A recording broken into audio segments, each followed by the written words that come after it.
మొదటి సమూయేలు గ్రంథము 17వ అధ్యాయము.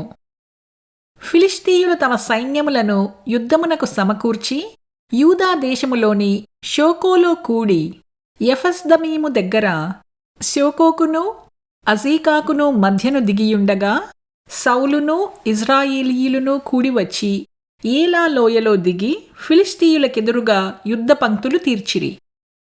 ఫిలిష్తీయులు ఆ తట్టు పర్వతము మీదను ఇశ్రాయేలీయులు ఈ తట్టు పర్వతము మీదను నిలిచియుండగా ఉభయుల మధ్యను ఒక లోయ ఉండెను. గాతువాడైన గొల్యాతు అను శూరుడొకడు ఫిలిష్తీయుల దండులో నుండి బయలుదేరుచుండెను. అతడు 6 మూళ్ళ జానడి ఎత్తు మనిషి. అతని తల మీద రాగి శిరస్త్రానముండెను. అతడు యుద్ధ కవచము ధరించియుండెను. ఆ కవచము 5,000 తులముల రాగి ఎత్తు కలది. మరియు అతని కాళ్లకు రాగి కవచమును అతని భుజముల మధ్యను రాగి బల్లెమొకటి ఉండెను. అతని ఈటెకర్ర నేతగాని దోనె అంత పెద్దది. మరియు అతని ఈటె కొన 600 తులముల ఇనుము ఎత్తు కలది. ఒకడు డాలును మోయుచు అతని ముందర పోవుచుండెను. అతడు నిలిచి ఇశ్రాయేలీయుల దండువారిని పిలిచి, యుద్ధ పంక్తులు తీర్చుటకై మీరెందుకు బయలుదేరి వచ్చితిరి? నేను ఫిలిష్తీయుడను కానా?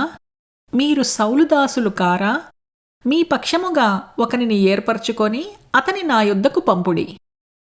అతడు నాతో పోట్లాడి నన్ను చంపగలిగిన ఎడల మేము మీకు దాసులమగుదుము. నేనతని జయించి చంపిన ఎడల మీరు మాకు దాసులై మాకు దాస్యము చెయ్యుదురు.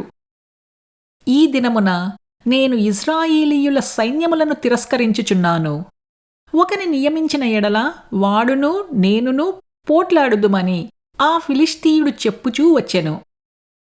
సౌలును ఇశ్రాయేలీయులందరూ ఆ ఫిలిష్తీయుని మాటలు వినినప్పుడు బహుభీతులైరి. దావీదు యూదా బెత్లెహేము వాడగు ఎఫ్రాతీయుడైన యెషయి అనువాని కుమారుడు. యెషయికి 8 కుమారులుండిరి. అతడు సౌలు కాలమందు జనులలో ముసలివాడై ఉండెను. అయితే యెషయి యొక్క 3 పెద్ద కుమారులు యుద్ధమునకు సౌలు వెంటను పోయియుండిరి.